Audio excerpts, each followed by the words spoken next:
morning, students. Today I am going to deal with a topic called breakdown in liquid medium or liquid dielectrics. In the previous class we have studied about the breakdown in gaseous medium, what are the different types of gases, how the breakdown occurs, and what are the types of breakdowns which occur in gases. That we have studied in the previous classes, and in this class we are going to study breakdown in liquid medium. So liquids as a insulating material.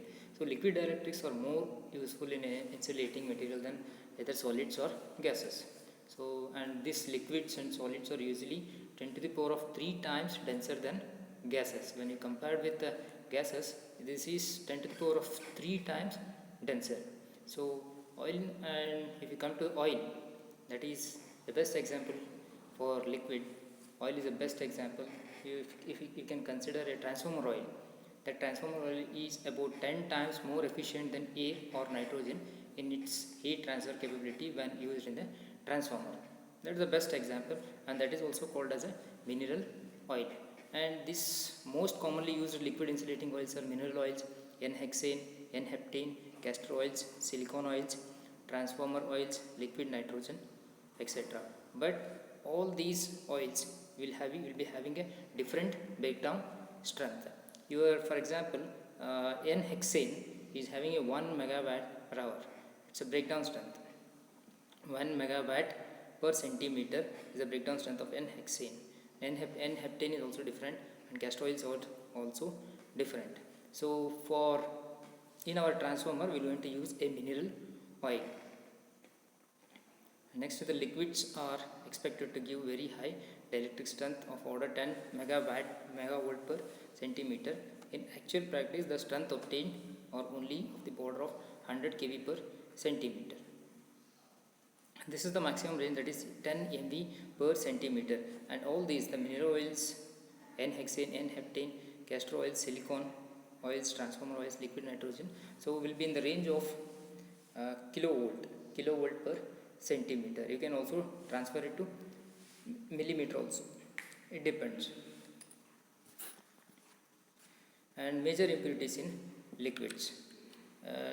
These are the major impurities which are present in the liquid. That is, first one is a dust, carbon and sulfur ions, water particles, water vapors, ionic particles, and dissolved gases such as carbon dioxide. So in this, the presence of even 0.01% of water in a transformer oil reduces its electrical strength to 20% of its dry oil value.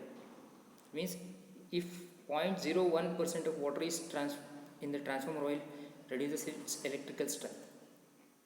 That means if any water is present in the transformer oil, it is in the range of 0.01, then the electrical strength reduces to 20% of its final value. Liquid dielectrics are used mainly in high voltage cables and capacitors for filling up of transformers, circuit breakers, etc.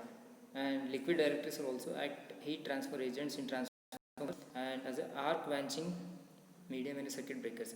I think you heard about the arc quenching medium in circuit breakers. The breaking of arcs, that is an arc quenching medium.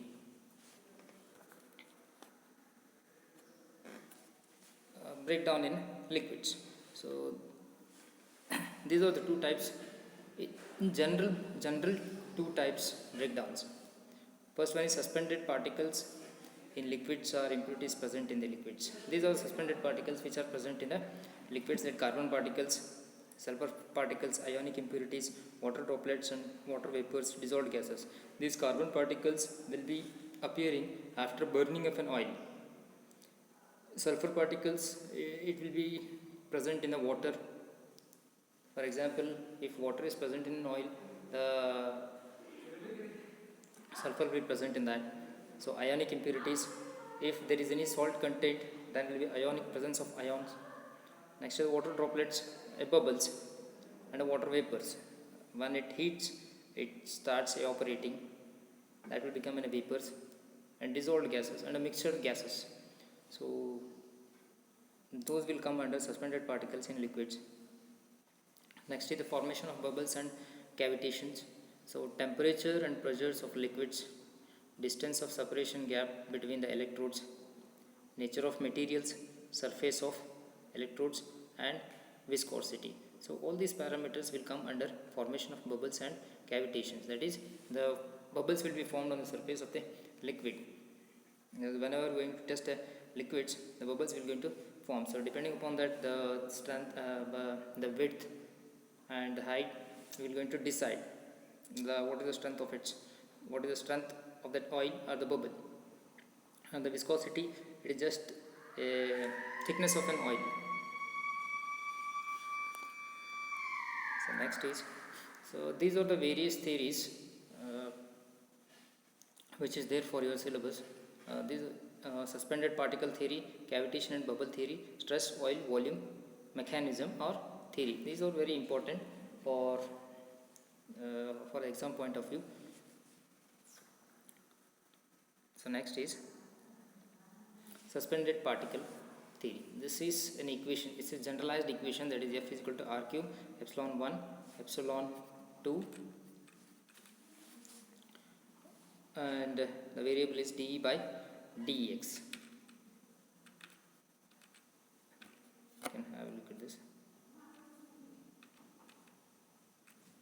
The force is directed towards the areas of the maximum stress if epsilon 2 greater than epsilon 1. It depends, in oil it depends how it varies. That's why they are given epsilon 2 greater than epsilon 1. For example, in case of presence of solid particles like paper in a liquid, if only gas bubbles are present in the liquid, then epsilon 2 will be less than epsilon 1. The force will be in the direction of areas of lower stress. So if the voltage is continuously applied to that oil, if you are going to apply voltage to that oil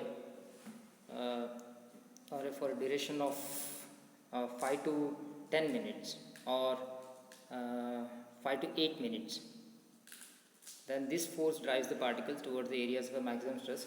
So if the number of particles present are large, they becomes aligned due to these forces and thus form a stable chain bridging an electrode gap, causing a breakdown between the electrodes. So if there is only a single conducting particle between the electrodes, it will give rise to local field enhancement depending on its shape. And if the field exceeds the breakdown strength of a liquid, for example, if the field exceeds the breakdown strength of a liquid, local breakdown will occur near the particle, and this will result in the formation of gas bubbles, which may lead to breakdown of liquids.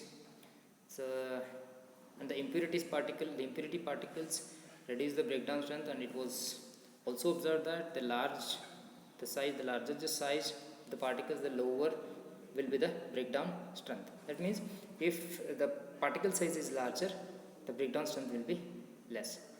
That is what the concept of suspended particle mechanism is. So, and next is cavitation and bubble theory. So that is about the gas pockets at the surface of the electrodes, and electrostatic repulsive forces between the space charges, which may sufficient to overcome the surface tension. And the next is gaseous products due to the dissociation of liquids molecules by the electrons collisions, and the vaporization of a liquid by corona type discharge. So this will come under cavitation and bubble theory. So that I explained. In the first theory, I explained about suspended particle theory. The next is cavitation and bubble theory. So practically, it is difficult to achieve 100% pure dielectric without any sort of impurities. So the more common factor responsible for breakdown of a liquid insulating material is the formation of cavity and the bubbles in the liquids. So in that case, we are going to observe the vapor bubbles which occur on the surface. So that is gas pockets at the surface of the electrodes. Some gas pockets will be there on the surface of the electrodes when you are going to apply a high voltage. And electrostatic repulsive force between the space charges, so which may be sufficient to overcome the surface tensions. Surface tension means the strength between the two particles, or the ground level strength. and the gaseous product due to the dissociation of liquids. Dissociation means it's a splitting up of liquid particles. In gaseous medium, we have studied about the dissociations. So that is a separation of liquids, separation of liquid particles. The next is the evaporation of liquid by corona type discharge. That means the discharge will be at the edges, that means at the point charges. The discharge of electrons or a concentration of electrons will be more at the edges or a sharp points. The leaving point of electrons will be at sharp edges. That is what the concept of cavitation and bubble theory is, and that I will going to explain in the next class. Thank you.